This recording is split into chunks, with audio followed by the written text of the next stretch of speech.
Dalam Al-Mawsu'ah Al-Fiqhiyah disebutkan bahwa para ulama berbeda pendapat mengenai paha itu aurat ataukah bukan.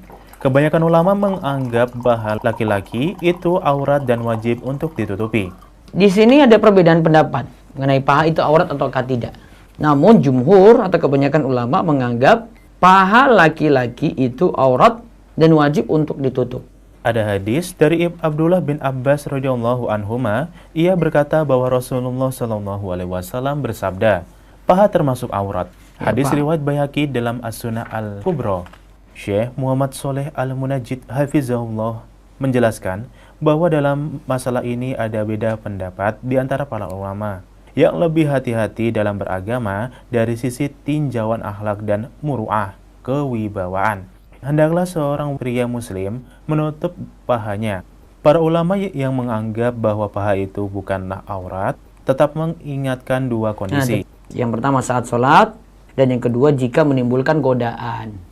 Tapi tadi kan tinjauannya kalau secara akhlak dan muru'ah baiknya paha itu ditutup.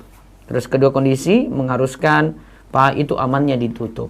Syekhul Islam Ibnu Taimiyah rahimahullah berkata, menurut salah satu pendapat dari Imam Ahmad, yang termasuk aurat adalah kubul dan dubur, sedangkan paha bukanlah aurat. Jadi, boleh dipandang oleh lainnya. Namun, hal ini tidaklah berlaku ketika sholat dan tawaf.